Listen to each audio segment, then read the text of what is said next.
গতকাল থেকে একটা নাম ঘোরাফেরা করছে সংবাদ মাধ্যমে, কালীচরণ বন্দ্যোপাধ্যায়। আচ্ছা, কে এই কালীচরণ? না, প্রাক্তন মেয়র ফিরহাদ হাকিমের ওএসডি।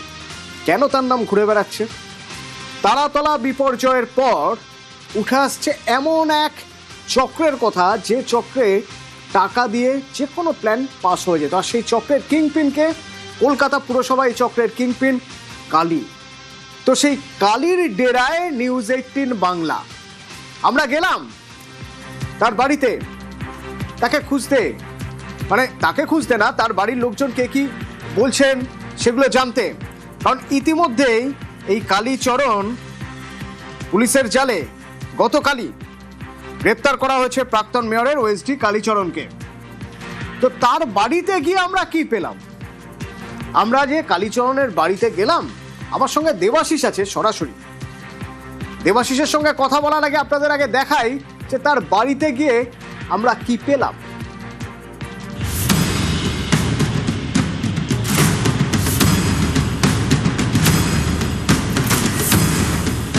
আমি রান্না করি এখানে, কেউ নেই এখানে।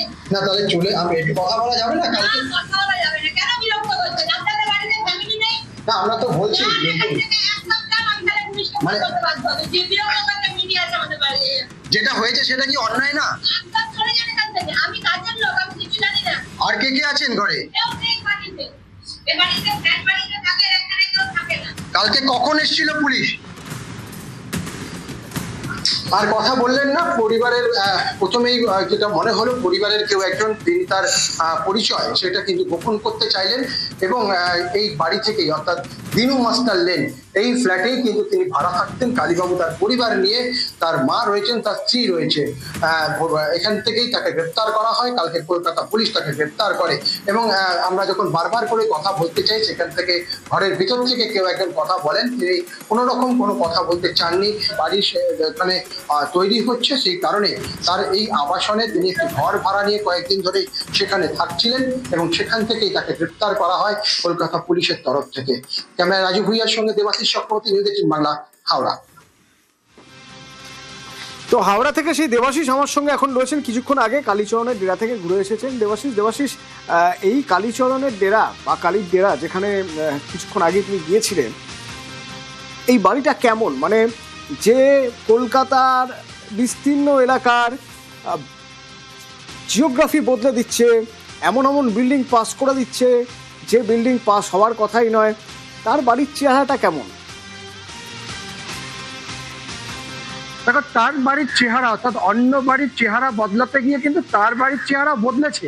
তার প্রতিবেশীরা কিন্তু সেটাই বলছে, কারণ তার বাবা ছিলেন একজন সাধারণ আইটি কর্মী, অর্থাৎ ইনকাম ট্যাক্সের ডিপার্টমেন্টে চাকরি করতেন। খুব সাধারণ জীবনযাপন তাদের পরিবারের, এবং ছোট থেকে বড় কালী হয়েছিল কিন্তু একবারে সাধারণ জীবনযাপন, এলাকায় ঘুরে বেড়ানো, কালী পুজোয় থাকা, চায়ের দোকানে আড্ডা মারা, সবটাই।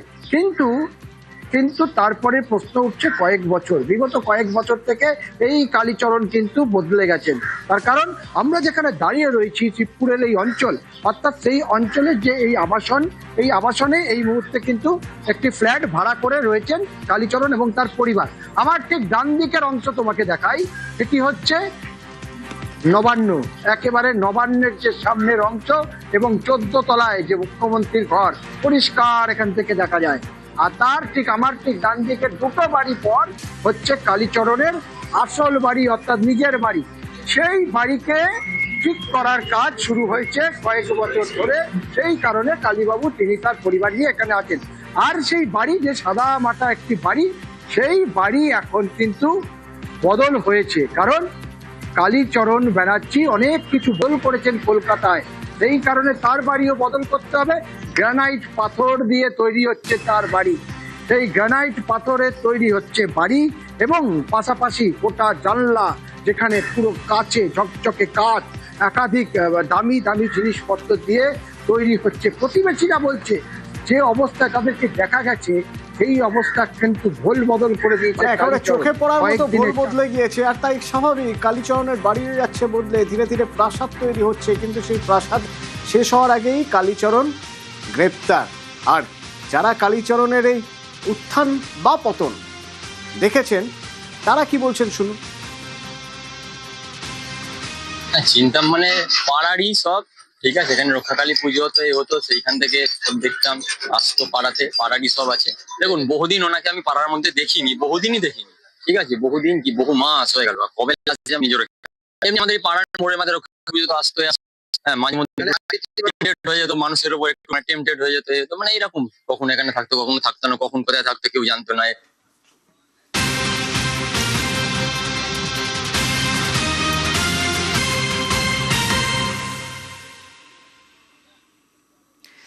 এই কালীচরণ এখানে অনেক দিন আসেননি, যে বাড়িতে গিয়েছেন দেবাশিস। আমি একবার দেবাশিসের সঙ্গে কথা বলবো। দেবাশিস, এই কালীচরণ বহুদিন ধরে আসেনি এই বাড়িতে, এলাকার মানুষজন বলছেন, কিন্তু তাহলে কালীচরণ থাকতেন কোথায়?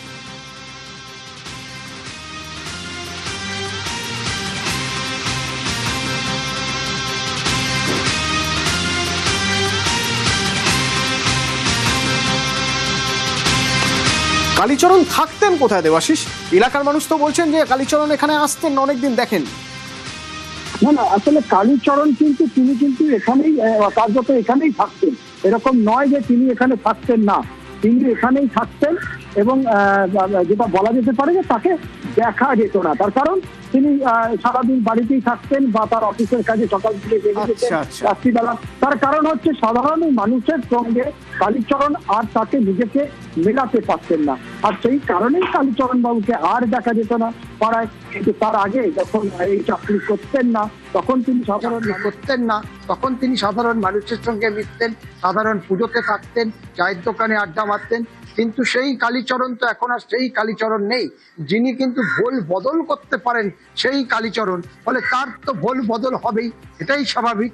সেই কারণেই সাধারণ মানুষ বলছে তাকে আর দেখা যায় না, অর্থাৎ তার মাটিতে, অর্থাৎ এই যে দিনু মাস্টার লেন, এই মাটিতে কালীচরণের আর পা পড়ে না। তাই তার নিজের বাড়িকে গ্রানাইট পাথর দিয়ে, কাঁচ দিয়ে মুড়তে হচ্ছে, তাই তার চলন বরণ পাল্টাতে হচ্ছে, ভালো ভালো গাড়ি করে তিনি ঘুরে বেড়াচ্ছেন, এটাই তো ভবিতব্য ছিল। অর্থাৎ কালীচরণ সেই নিজের ভবিষ্যৎ পাল্টাতে গিয়ে এখন রাজপ্রাসাদ ছেড়ে শ্রীঘরে রয়েছে কালীচরণ। অতনু, কিন্তু এই কালীচরণ এখন আর বিলাসবহুল গাড়ি, দামি গাড়ি সেসব আর চলবে না, তার কারণ কালীচরণ এখন পুলিশের জালে। গ্রেপ্তার প্রাক্তন মেয়রের ওএসটি কালীচরণ। তো পুলিশে যখন তাকে গ্রেপ্তার করা হয়েছে, তারপর তাকে কোর্টে তোলা হলো, সেখানে কি হলো? অমিত আছে আমার সঙ্গে। একেবারে কালীচরণ বন্দ্যোপাধ্যায়কে 4 জুলাই অর্থাৎ 10 দিনের পুলিশি হেফাজতের নির্দেশ দিয়েছে। তোমাকে জানিয়ে রাখবো যে কালীচরণকে আজকে আদালতে যখন পেশ করা হয়, সেক্ষেত্রে সরকারি আইনজীবী সৌরিন ঘোষাল সওয়াল করার সময় স্পষ্ট জানিয়েছেন যে এই কালীচরণ বন্দ্যোপাধ্যায় তাকে এই মুহূর্তে পুলিশি হেফাজতের প্রয়োজন, কারণ এটি কালীচরণ বন্দ্যোপাধ্যায়ের টিম ওয়ার্ক ছিল, যে টিম ওয়ার্কের মাধ্যমে এই ধরনের বিভিন্ন প্ল্যান স্যাংশন বা প্ল্যান অনুমোদন করার ক্ষেত্রে কালীচরণের ভূমিকা রয়েছে।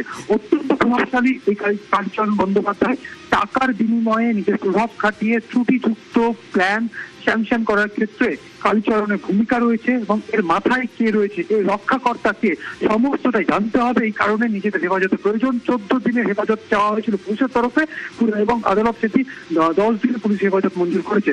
অর্থাৎ 8 জুলাই পর্যন্ত কালীচরণ বন্দ্যোপাধ্যায়কে পুলিশ হেফাজতের নির্দেশ দিচ্ছে আদালত। এবং জানিয়ে রাখবো যে আদালতে সওয়াল করার সময় স্পষ্টত এই কালীচরণের মাথায় কে, এই রক্ষাকর্তা কে, এবং এই যে টিম ওয়ার্ক করতো এই ধরনের ত্রুটিযুক্ত প্ল্যান স্যাংশন করানোর ক্ষেত্রে বা অনুমোদন করার ক্ষেত্রে এই টিমে আর কারা কারা রয়েছে তাদের কাছে পৌঁছতে হবে, এমনটাই কিন্তু আবেদন করা হয় পুলিশের তরফে, সেই জায়গা থেকে হেফাজতকে আবেদন করা হয়েছিল।